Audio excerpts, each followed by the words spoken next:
The music started just as I started to talk. My name is Jason Montgomery of Attack Bear Press, and this is Open Mic'd. Welcome. Yay. Open Mic'd is a monthly recorded poetry open mic with a feature. This year's feature, it is this year, because it is a brand new year from the last time we did this. So welcome to 2024's Open Mic'd. Our feature reader tonight will come on after the open mic. Our open mic, normally we say to people, you feel free to read for about 5 minutes. Tonight our open mic's a little smaller, so feel free to extend that time just a little bit if you wish. Tonight is another event that is brought to you by Holyoke Media in partnership with Attack Bear Press. Yay, Holyoke Media! Holyoke Media does record tonight's event to be broadcasted across Holyoke Media's channels, so you can always tune back in and check out past featured readers and past Open Mic'd. We are also, for the very first time, brought to you by the Holyoke Cultural Council. The Holyoke Cultural Council, they don't have a motto. So our evening is brought to you now by the Holyoke Cultural Council, Mass Cultural, and with some support from the Community Foundation of Western Mass. So without further ado, may I bring up our first open mic reader, ESP.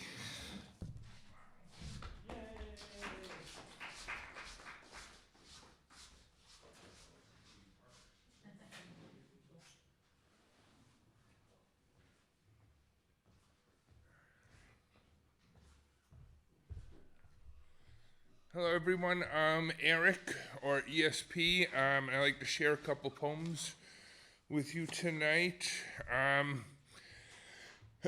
This first one is a new one. It's called Protection. What is protection?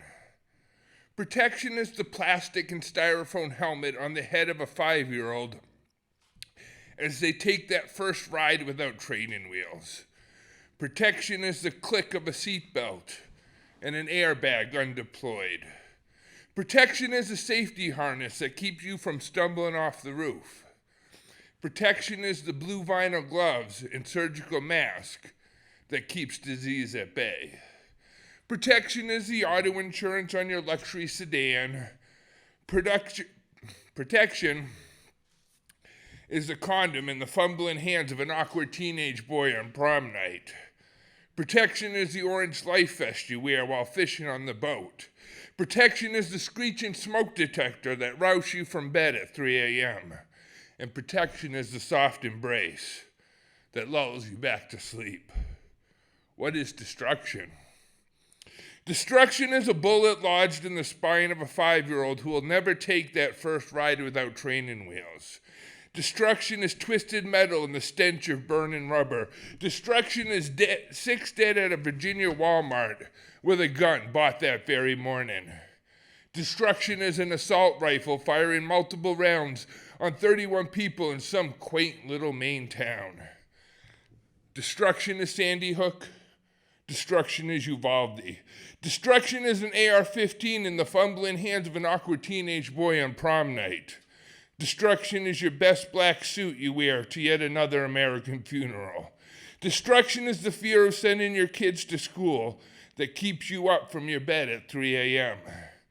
And destruction is the incessant worry that won't allow you to fall back asleep. Destruction is growing exponentially. My brother says the only way to stop a bad guy with a gun is a good guy with a gun. And my brother is a good guy, I think. He is solid and dependable. He's the type of guy you want in your corner if you're ever in a scrape. Everyone's the hero of their own story, and you go right on being the hero, right up until the moment when the music crescendos and the big plot twist is revealed. Then you suddenly realize that you're also the villain. Except this is no movie.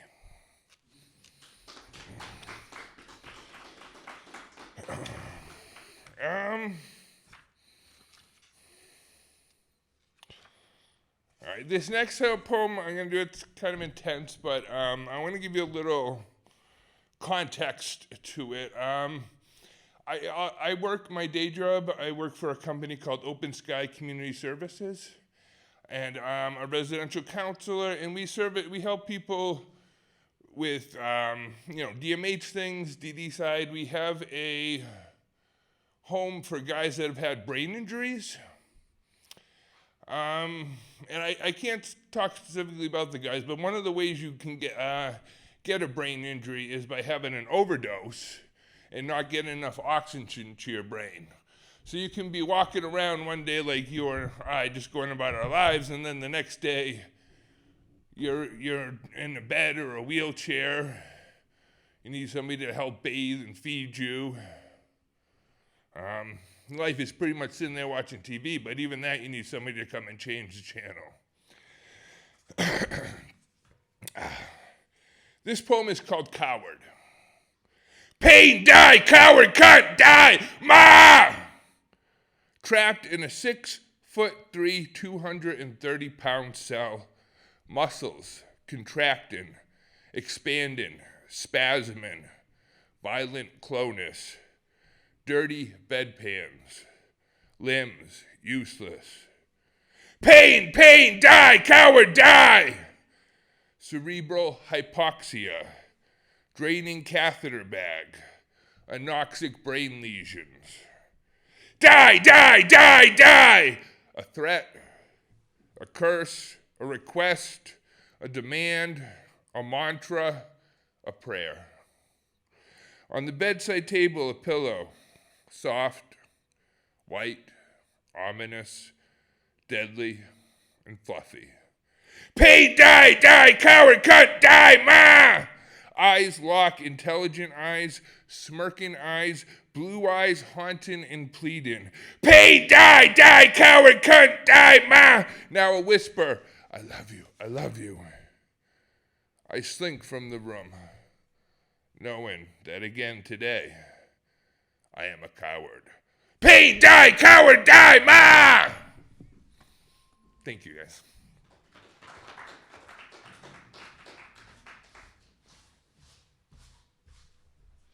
Thank you very much. So once again, my name is Jason Montgomery. This is Open Mic'd. We are an open mic with a feature that happens monthly. If you don't know what day of the week that it happens or what day of the month that it happens, ha ha ha, that's because we don't actually plan it ahead of time. So you have to go to our social media account at Attack Bear Press to find out the day that it happens, because we're secretive like that. Once again, and I try to say this 3 times every night, we are proudly funded now by Holyoke Local Cultural Council in partnership with Holyoke Media. And so that's twice. I've said it twice. There is still space on the sign-up sheet if anyone wishes to sign up. Just come and tap me on the shoulder on the front. And Diana, you were up. I mispronounced your name again, didn't I? I always do every month. Every single month. And this is not a bit. I am just not very smart. So thank you.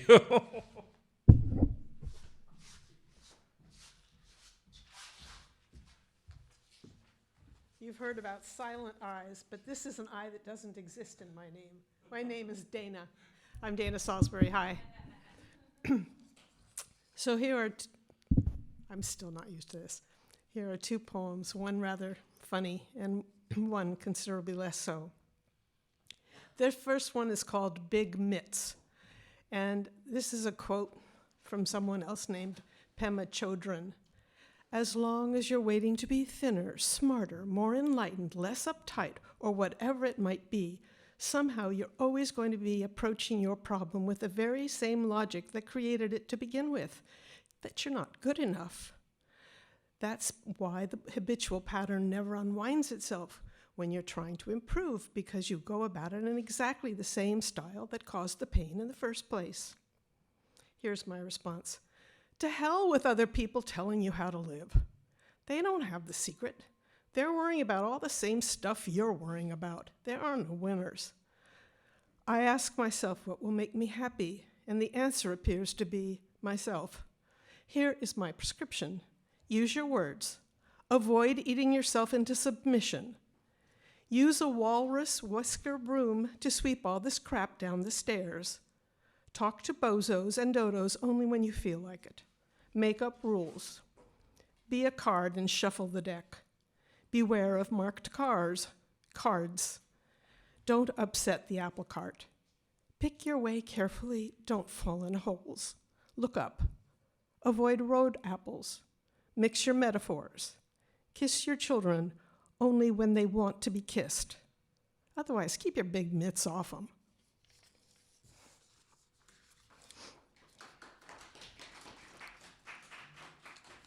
There's this beautiful purple shadow of the mic on top of the papers. It's a little distracting, but it's very pretty. Account. I recognize a map when I see one.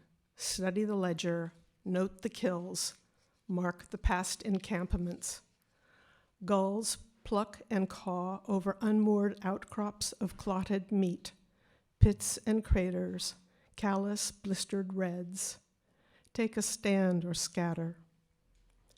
With your finger, trace arrested time in telescoped space until they refuse to stay small, flat, still. You don't really know the story, but can't deny that it has transpired. Invent a challenging limp, traverse the space in a more or less straight line, pass through the center or hug the periphery, refer or don't to being lost. Let the heavy organ of your tongue lead you, stay low to the ground, travel a donut, avoid both center and edge, refer or don't to water. Overlay hours, night and day, clank and cackle, cloud and swarm, chop, whine, drone, buzz. Forget words, no complexity, worm me in. Stick to evasion. Wash in a tepid lake, skim the shallows with your body. Grass sways in the soft silt, go torso to dorso with an absent lover. Dig your fingers into the silky tangle. This map refuses to see itself, dribbles fog, rubs itself raw, blanks passages, applies graffiti flowers to decorate and desecrate the surface, break the fourth wall, smear lipstick on the pig, divert, say it's okay to look away. But the fires did come, roiling, great gut-twisting clouds. Now irradiated birds lead a procession of blue ticks away from the conflagration.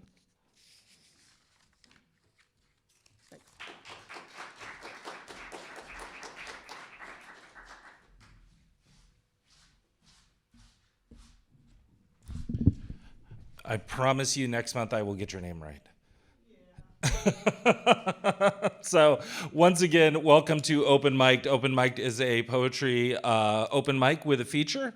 We are a multilingual space. So just as a pleasant reminder to anyone and everyone that comes in, feel free to read in whatever language you choose. And if the audience is like, I don't know that language, I urge the audience to learn.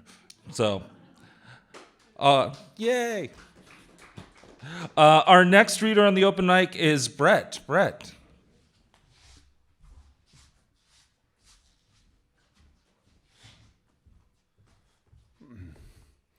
I was a little late, sorry. Missed the first half, practically. Okay.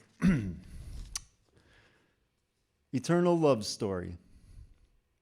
His aura resonated with light. She had eyes darker than the night itself. And when they met, his heart grew with And when they met, his heart grew with a passion so massive, it became the size of Jupiter. This inspired her to create the many moons and stars of the universe. It seemed their love would last forever. In some ways it has. Their galaxy had taken so much time and energy to build that one day they became separated. He grew wings that wrapped around their galaxy, but was afraid to fly, so he fell into the sun, though he helped it to burn bright with his pure love. Her sorrow and pain from such a loss was so heartfelt that with her tears she made the deep blue ocean of Earth, and what spilled over was frozen in time on Neptune, Soon after this, she became invisible. The rings of Saturn were formed as a promise of truth between them eons ago, that their love will forever remain universal. And well, thank you. Okay. All right, well, since it's winter, okay. Mr. Freeze. His cold comfort calls for silence. Emotions had struck an iceberg. Cool and mindlessly calm, he remains a stone brick wall. The essentials of his struggle, never seen, heard, or felt. A soul kneaded like dough, smooth the rough edges, cut away the bad parts, the unedible, undesirable pieces, the frostbite, all the evil that has made death this enormous knife of ice, embedded in a soul frozen into an endless state of time, confusion, dark terrors of humanity scarring the nights with fear, shaken whispers of falling slumber as a heart murmurs from growing colder, frigid ice pick, feelings don't feel a thing, numb, frozen words hidden and no longer speaking of love, like having lockjaw, stranded on an icy tundra, becoming this shrinking island of ice, ready to fall under. And when it does, no waves, just one last silent scream, shatters itself inside, then sinks. Just a couple more. Mutation. Yellow, blue, green, strong and yielding. A sharp triangle in the sky, suspended animation. Step back. Look at it without blinking. Spaced out thoughts, paper-thin mirage. Is this a dream? A lucid thing, collecting, connecting the dots. Gain the ability to read backwards if the writing gets reversed. Star signal in stasis, too much static to call the star sisters, whose borders reach to the watcher, collector of evil. His prison is earth, wild-fed wanderer. His birth is of scourge. She forms from the clay, a stone wonder, cloud creature. His mutant fire cries for blood. As she gives herself, he gave her his soul, forever. Multiple colors carry on. Human clone, an avatar, dark alien mutation, these creatures we are. One more random one, thank you. Okay, one more random one. Oh my God. Okay. I mentioned Ana Mendieta. She's a Cuban-American artist. Excuse me, she's one of my favorite artists in the world. And a lot of her work involves her own body. She would use her own body. And an iconic one is her with facial hair. But anyway, Ana Mendieta, okay. Earth body. Artist Ana Mendieta retraced these lines on her hands, reminding life of the energy, pure beauty, as hope folds within. Sister to Mother Nature, her arms grew longer, as embracing roots wrap around, though would never strangle a heart. A soul with a jewel, hidden under skin, no matter who we become, each life began. In the same adaptation, how our human habits give, both negative and positive, good and bad situations. Life's blood is so much richer than gold, but human fear is our darkness recycled. In each portrait of a living life, the darkest parts are always the eyes, because eyes see the heartache just before the heart begins to actually ache. This deteriorates the canvas until we make our roots lift up from our pain and trouble, as though the wind can blow our sorrow away, fade, turning into rain, blending with the sands of time, forming into clay, so we can mold life and excavate the fear, dry up the tears so love can live again, becoming painted, inked into darkness together, completing this picture where death can no longer consume color, blended with both enemy and friend as one on the last horizon. Thank you.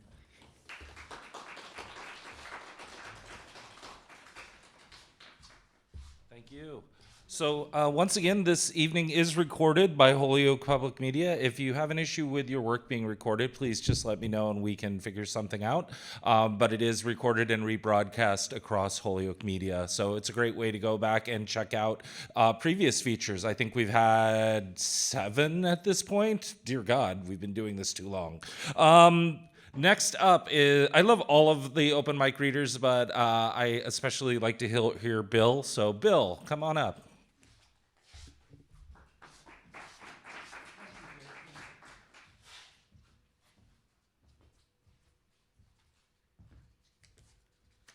Hello. I have one poem, and I should give a trigger warning first. If you don't like violence, it will be in this poem. It's based on an actual incident. I may have changed the names and some of the details, but it comes right out of reality. It's called How Would You Carry Your Little Girl? 2 little girls, 10 and 12, are walking home from school, hand in hand, spilling over with after-school giddiness, excited to be home and tell their mother about their day, about the way Amal's teacher had heaped praise on her artwork. Perhaps they were even singing. Amal holding her sister's hand and her prized drawing in the other hand. No doubt they walked alongside the ruined orchard that at one time had been theirs. Soon they would walk by the spacious home with modern conveniences that had also once been theirs, until a settler decided that he wanted it for his family. And brought soldiers who forced them at gunpoint to leave, forbidding them to take even their personal belongings. Their father, on his knees, in tears, begged them to spare the orchard, the only source of income for the family. They executed him on the front steps of his own home. There was no investigation by the authorities. The soldier who pulled the trigger was never held accountable. The girls were past the orchard now, and its haunting, hurtful memories, almost in sight of the cramped little house that was now their home. And then Amal's head exploded. The force of a 5.56 millimeter bullet with a muzzle velocity of 2,800 feet per second hit hard enough to push her sideways, ripping her hand out of her sister's grip, dumping her body, lifeless, with only half a head, on the side of the road. There was no investigation by the authorities. The soldier who pulled the trigger was never held accountable.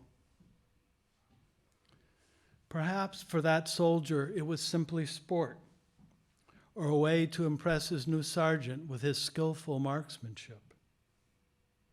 Or maybe he was just having a bad day. If you were Amal's sister, how would you ever extricate yourself from this nightmare of horror? If you were her parent, how would you ever carry your little girl home with half a head, leaving scattered pieces of bone, blood, and brain coagulating in the dust of an ancient dirt road? Thank you.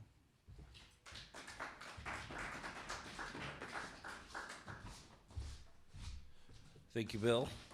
Once again, open mic'd. We are an open mic with a feature. We are once a month and differing days, so you have to keep track of us. And tune in to @Attack Bear Press on across all your social media to find us. And finally, for I think the 3rd time this evening, we are brought to you by Holyoke Local Cultural Council. Holyoke Local Cultural Council, they gave us money. So, yay!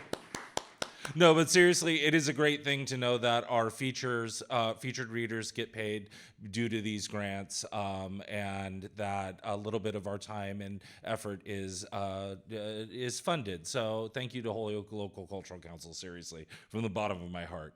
And I think we have a new reader tonight, reader by the name of Jerry. Yeah, love a new reader.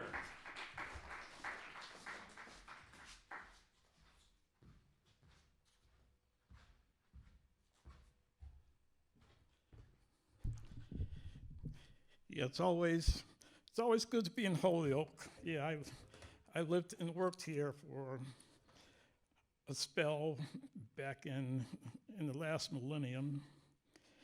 So I have two pieces here for my device wants to cooperate. Yeah, one of them is called. The first one is called Filthy Lucre, and it's about money, so that might be a trigger warning for some folks who don't have any or have an excess of it, and it's a problem in that way. But Filthy Lucre, freshly minted, crisp and pristine, stacked and banded, aromatic, intoxicating. A queasy melange of pistachio, seafoam, and seaweed green, incessantly retrieved from cesspools of sludge and slime, extracted but not liberated from unspeakable gobs of gunk and grit and all manner of organic matter, laundered and washed but not quite cleansed of those pesky traces of where it's been. Filthy lucre, aromatic, toxic, to die for. My next piece is called Sight Unseen. And this piece was inspired by an article that I had read that basically said that our vision, the way we humans see, is really only one pixel at a time. And then our brains kind of fill in the rest. So what the panorama that we think that we're seeing is basically kind of made up, you know? Sight unseen. Such an infectious little ditty. A pixel here, a mountain there, and then once again, not. Reality, constructed piecemeal on the strength of one crumb of a 10-foot pie, one piece of a puzzle of myriad parts, a single frame of a B-movie, a song divined by a single note. Beyond anything Newton knew, Freud founded, or Sherlock surmised. And though he wasn't sure, Tweety Bird got it right. Extrapolating, intuiting, romancing a hunch, a pixel removed from calamity, a step ahead of the repo man. Never seen what he saw, but knew what he gathered. Like you and me, but for a pixel, another close shave. As for the crouching tiger, the bear in the woods, or the repo man, but for a pixel, not today. Thank you.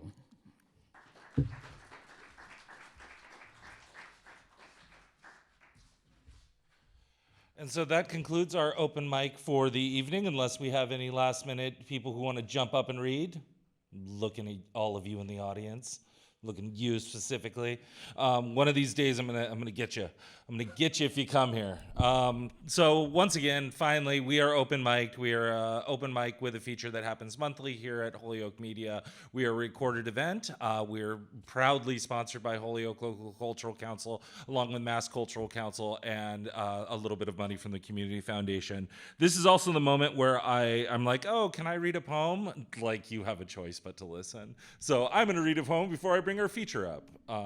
This one is called Flor da Pascal. When I was growing up, our neighbor Jesselina used to make Easter breads with a hard-boiled egg in the center. Flor da Pascal. I didn't know the name until I was 45 and Googled it to write this poem. The bread is sweet and soft. The egg is plain and still in the shell. She would sneak over the brick fence between our houses to leave the still hot loaves on our windowsills of the bedroom I shared with my two brothers. I didn't understand why she didn't come to the front door. I get it now. She came from Portugal. They knew Grandpa from Cape Verde and treated us like long-lost cousins who had been taken into the wild by an ocean storm only to be found again by the fishing men. We were family to be reminded of men's ways. Jesselina told me the bread was pregnant with the body of the world. I felt like a predator. Her son had died in the long sometime before me. She kept an identical photo of him in a brown frame in every room. His body lay in the center of a cemetery in the Whittier Hills. Thank you. And now that you've been forced to listen to me, you get to listen to the person you probably actually came here to hear. So I would like to bring up to this month's feature, Chaya Grossberg. Chaya is a lifelong poet, nonfiction writer, and advocate for those harmed by psychiatry. She has been writing and sharing poetry for 3 decades, participating and hosting open mics from coast to coast, New York to San Francisco, Portland, Oregon, Olympia, Washington, and here in the Valley the most. She is passionate about poetry and spoken word, opening space for expression for those who have been silenced by psychiatry. Her popular book, Freedom from Psychiatric Drugs, has great reviews on Amazon. She has recently published a poetry book, Reborn, Poetic Codes for Psychiatric Survivors. Please welcome Chaya.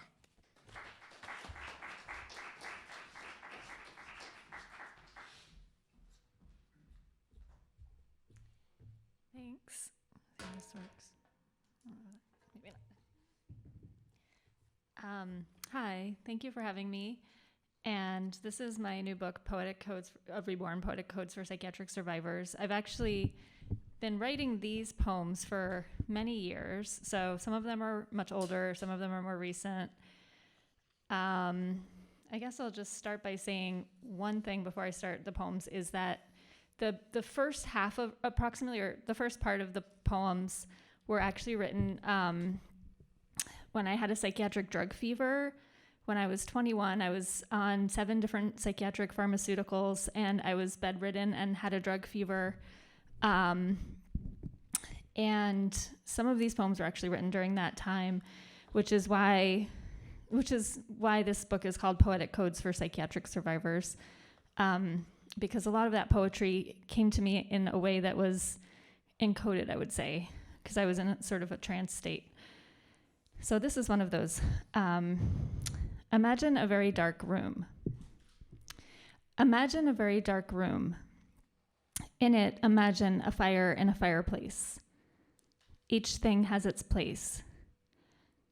Imagine a child slipping into bed, lifting the cover corner, sliding under, turning on his side, cheek to pillow, hands at his chest in gentle fists. Imagine an electric stove. Imagine the number 1. Imagine a child with a fever, a thermometer in his butt, his mom's cold hand on his forehead, on his back. He feels the thermometer slipping out. Now buckle up for the roller coaster. There are loops. Don't be afraid, sweet one, don't be afraid. You might fall into the electric stove. You might fall in love with the number 1.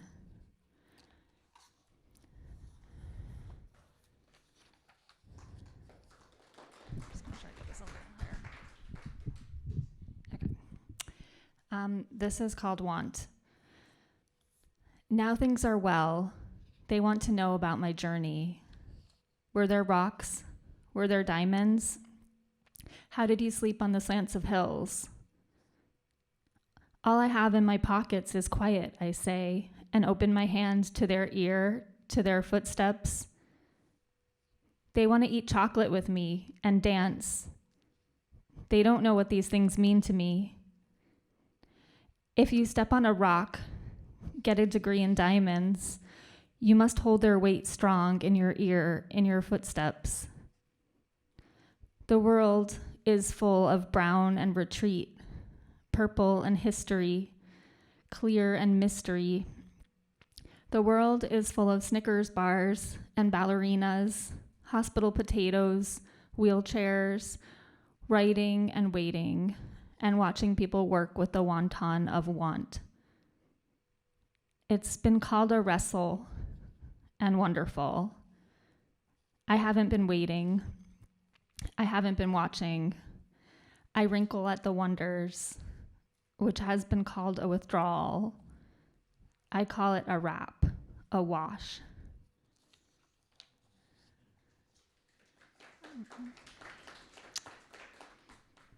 This is a very short one called Invisible Bright.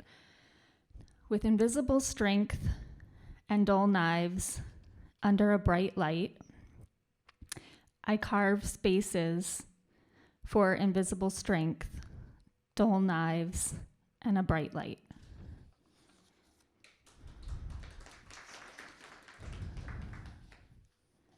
This is another short one. Worlds. Allow it, though it doesn't fit into the realm of work. It is bigger than human play as well. When you float to the next world, you will be grateful you made room for it in this world.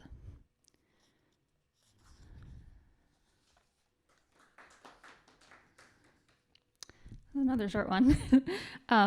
There was another fork in the road. There was another fork in the road. There were things that were hot and cold. Relax about the question, is it going to get better? Pretend to understand how long your soul will live.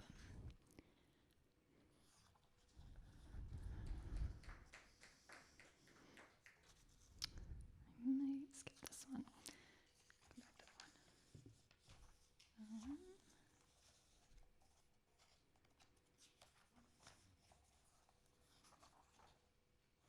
Okay. Rocks. Once upon a time, there was a rock. The world is constructed like a vehicle. You are trying to learn from its engine, its brakes, its gas. He told me privacy is sometimes convenient, never necessary. Then why is Earth diggable? Why does the sun go down? Why was there a rock? If you keep offering whys, you'll keep getting you shoulds. You must offer whys and then run, like a falling rock. You see it and then it's part of the earth again. If you let them catch you, they'll carve you and polish you and talk right in front of you about how beautiful you are. You've come to know rocks, their texture, their weight, their breakdown, their reform, the number of different languages in which they can be called pretty.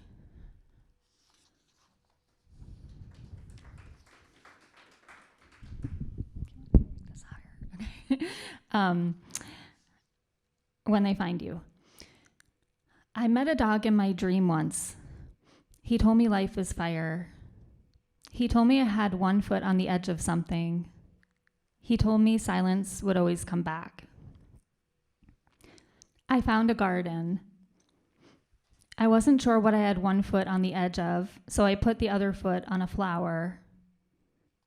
He told me there was plenty of time for all of the work. Amidst our conversation was a rare type of quiet. He showed me pictures of my past, said, "Remember, you used to walk fast." I didn't want to leave this dream. He told me quiet is precious and I should stay.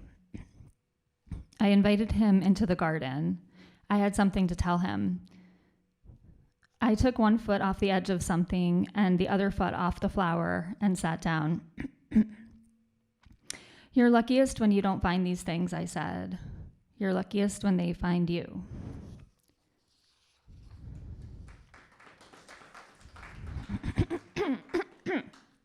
Okay, this one's called Language.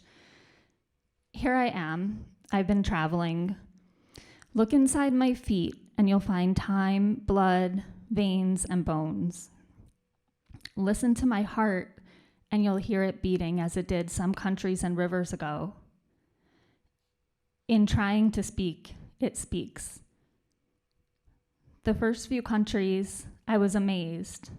They were amazed. I was learning new languages. Somehow I was understood. Somehow language worked. It was a party. We were all ecstatic. There were verbs. I said, I write in many tongues. In each country, the natives understood me. I cried my way across rivers. And now I'm back in the womb, not yet a citizen, but my feet hold time. I'm just gonna water break.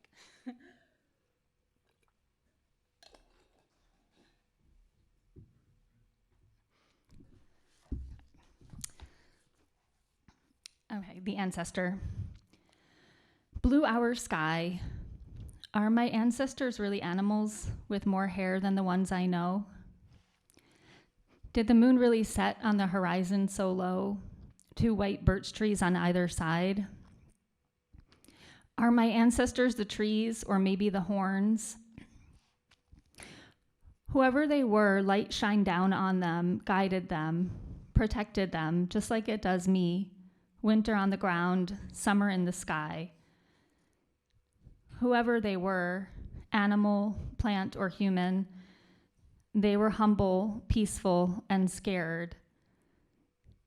A torch in one hand, a drum in the other. A torch in one hand, a drum in the other. Trees and water behind them as they walk onwards, a twinkling star to show how far they have come.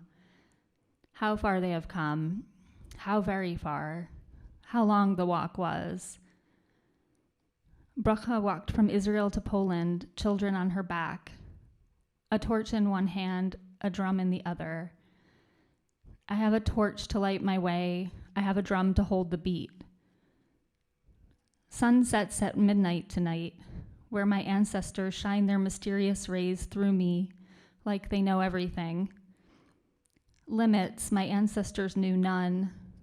This worked both for them and against them, like every weapon, every light-bearing torch, every twinkle that fades into the distance.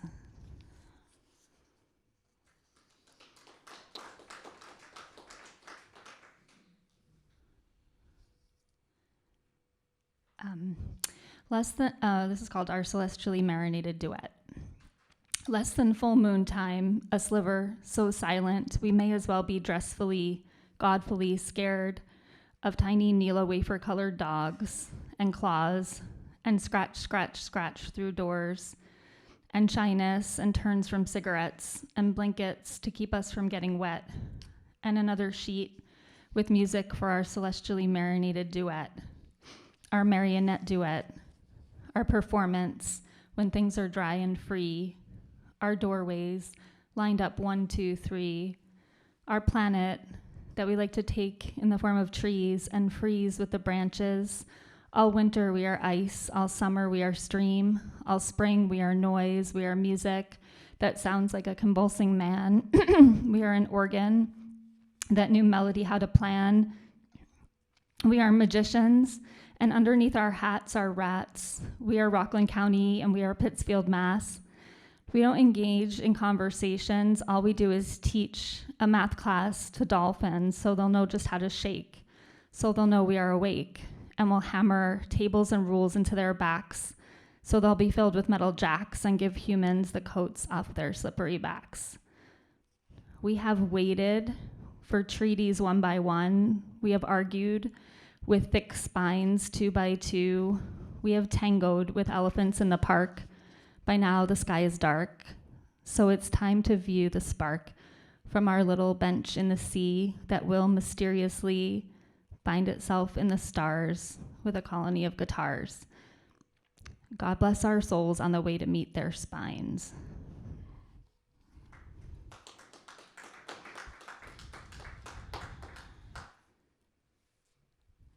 Oh, this is called Where I Sit Between Worlds. The wind gently blows grass blades, which are still wet with morning dew, and my hair still wet from my morning shower. And when the wind settles, the sun settles on me, warming my legs and cheek and the back of my ear. It's like the winds blow through my ear, telling me things, telling you things, knowing what's next, what to worry about, what not to. It's my earth and air and fire and water, my blue sky and garden flowers, hawks squawking whenever they want to, breeze blowing the heat of the sun off my cheek and shoulder, as if to remove the weights that have been put on me or that I've held on to. It's been this way from a young age, this pen, this notebook, the spider webs weaving around me, only seen when the wind blows it from the shade into the sunlight, and then it disappears again. And smaller birds are tweeting, nibbling out their sounds just like they do every morning. This is where I sit between worlds, my favorite place to be, singing like a canary, smelling like a rose, swimming while only moving one hand, breathing so much air while the peckers have their own tunes. How do we know? How are we so sure we aren't here to wake up each day and make music and listen for our songs and be still sometimes like tomato vines and exist like the rest of creation, flying in circles and spirals, sinking out in spurts? How are we so sure? How are we so sure?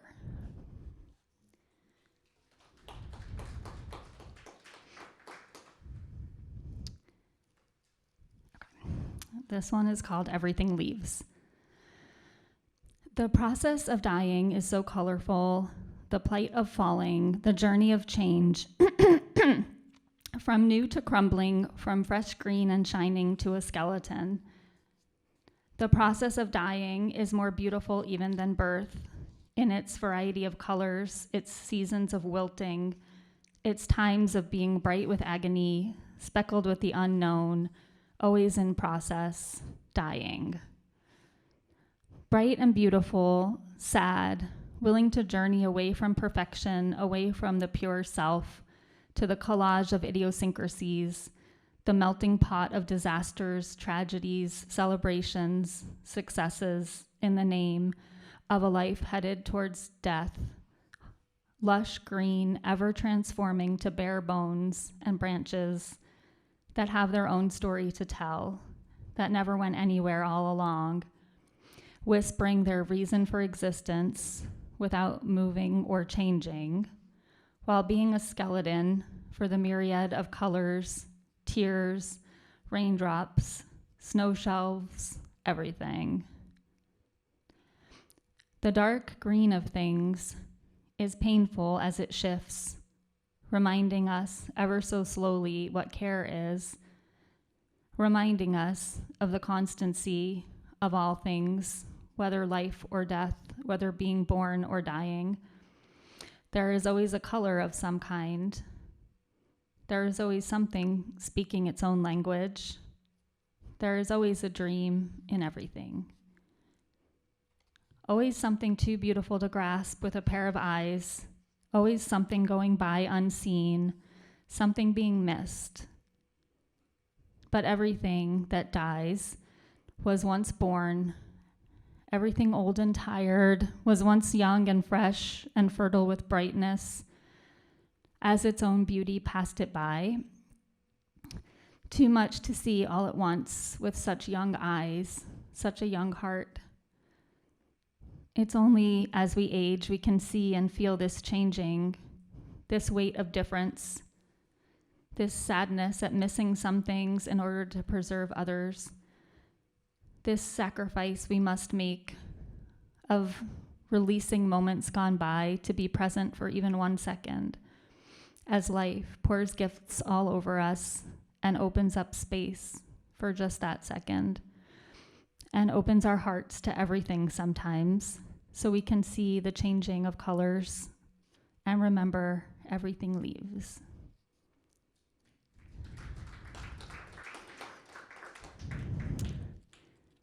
Okay, I just have a few more. I don't know how much time I've taken so far, but okay. All right.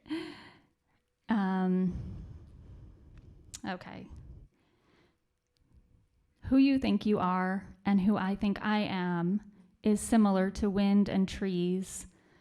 We sing songs of sixpence. We table our woes so we can find them again someday on the same table, for we never moved them. Still, we are surprised to see them in the same spot after all these years of sorting pepper shakers and salt shakers, cayenne and black, sugar and cinnamon. We thought we had it all figured out, yet felt so enlivened to know we didn't. We were so alive once when we knew nothing of expert and student, doctor and patient, helper and helpee, even the very simple me and you. The water streams down the rocks in any case. The wind blows the trees, and then in an earthquake, perhaps, the trees impact what we call wind. Yet what we call wind is simply air and the forces that move it. What I call me is a body and a spirit that moves me to leap, to collapse, to celebrate and mourn, all in the name, all in the name of equality, whether it seems that way or not. All in the name of mutuality with every single particle of existence there ever was and ever will be. Every particle of life that is screaming for liberation right now. For example, an ant crawling across a field of grass. I might call that ant slow, but how will I connect with the ant?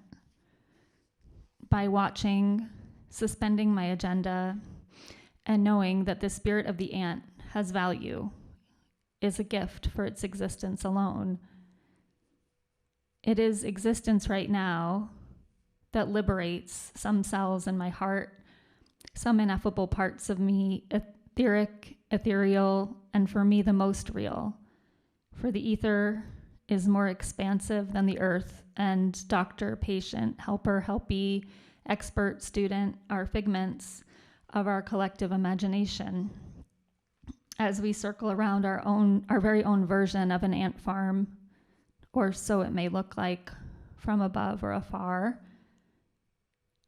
I'm whispering all these secrets to you to move closer to now, to move closer to a we that is not you or me. Yet what troubles me is when trauma takes over and grips me, telling me there is no now, telling me safety is in a bottle or a can or a title or a billfold or a binder or an embrace. I cry sometimes because my safety always comes in the form of an embrace or a feather, something so far from the future and indifferent to the past. Yet there are things from the past that come back to save me. There are tears I have yet to cry. For this love we move towards, it takes time. There is so much to unravel, even when at moments all is blissful and heartfelt. There are more knots to untie, as we have all separated so much. The hierarchy can look so real. My tears get delayed in the name of sanity or reality, or the honest word conformity. I am a conformist like any other, yet when I cry for the piece of each of us that is not.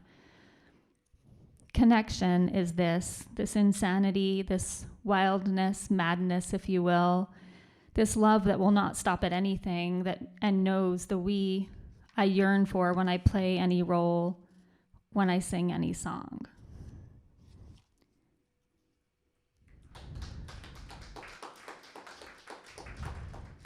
Okay, I think I have two more. This is called The Weight of Air and Emptiness. Okay. What is the weight of air? What is the weight of emptiness? What is the value, the cost of space in your soul? How much would you pay for the real thing? Not an imitation, but space itself, like a cube or a rectangular solid in your heart. Like validity and simplicity, no questions asked. Like that was a question, no it wasn't. Like an argument that turns into gravy over laughter, which you eat like spaghetti when no one is looking. How much would you pay? What is the price on transcendence and transparency? And is the price tag golden or shut? Or cranberry sauce and eggs? How golden do you want to be is the question. How much will you say you're worth? And how did you calculate the dividend? And how will you know tomorrow when doors are shut, when peepholes are open, when everything you once knew has evaporated and the sand is dry, dunes on dunes? How many times can you ask the same question? How many full moons can you breathe through, up and down with the tides, ever changing, ever standing still, relaxed and open, as if the world were here for you, meant for you, even created for you, which is not how you ordinarily feel, but it's how you like to drink juice. It's how you like to walk on the beach and fly through the sky. And it is your weapon, your middle name, and your tactic, even though you're tired of tactics. They're so boring and predictable, yet they come in handy when it comes time to rule a world that wasn't made for you. It was made for them, so destroying them is all you've got, pulling tricks out of your net bag. Importance qualifies everyone to do what they do, important or not, smart or stupid, hello or goodbye. I asked myself yesterday if I'm busy being born or dying, and hated Bob Dylan for the umpteenth time and millionth reason. I didn't have an answer to that question as I walked through autumn in Portland, where everything is being born as the rains just began, and everything is crumbling and dying too. So I knew Bob Dylan had nothing on me. I knew nature had proven him wrong, that it doesn't have to be either or, and it's okay to be dying and being born simultaneously. And we all are, and there's no us and them, livers and dyers, no. For we need the dying amidst living. It is what gives us our emptiness, what gives us our worth. It is why the rains stream down our faces, warmly washing dust away with their salts, and why memories come willy-nilly from nowhere, from the past, and a place that must be called dead, since it sure ain't alive no more. As the waters stream down, I am cleansed of myself, my life, and even my death sometimes, in rare moments, valuable ones where I find space in my soul and feel the weight of air and emptiness crashing me open, shattering my heart to pieces.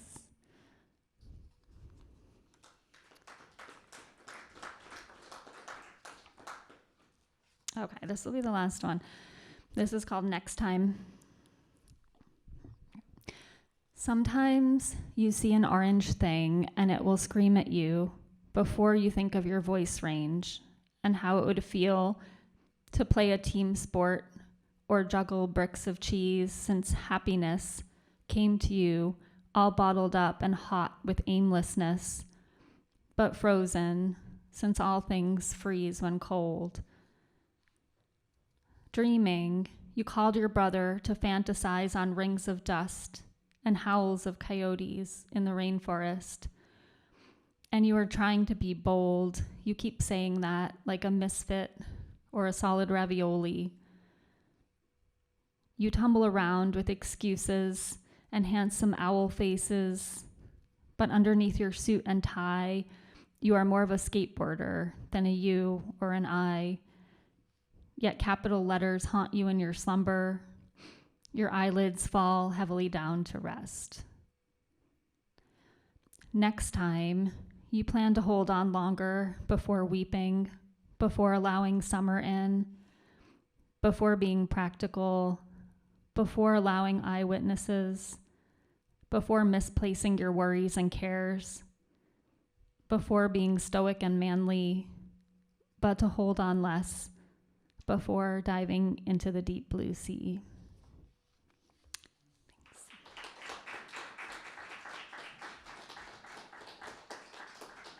And if anyone is interested in my book, I do have copies over here. Thanks. I'm just gonna take all these personal. Too many of these little. Thank you all so much. Can we get another round of applause for our featured reader and all of our readers? I have just two quick pieces of business as long as I have everyone's attention still real fast. And to these quick pieces of business, you can either say yay or boo. So the first piece of business is we are considering bringing in food and drink for sale. Can we either get a yay if you're for it or a boo if you're against it? Oh, any boos? Boo. Yay, we get one boo.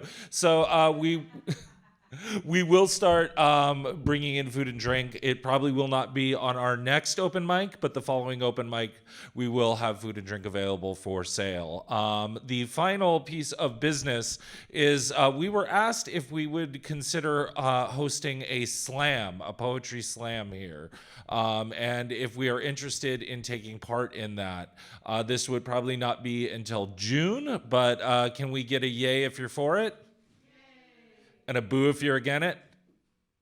All right, so probably in June, we will be doing a slam with another open mic / featured event here and in lieu of our feature. So with that, my name is Jason Montgomery. This has been another open mic brought to you by Holyoke Public Media and Attack Bear Press. Follow us on Attack Bear Press. Next month will be closer to the end of the month. So that's a hint about next month's open mic. So thank you all so much and have a great night.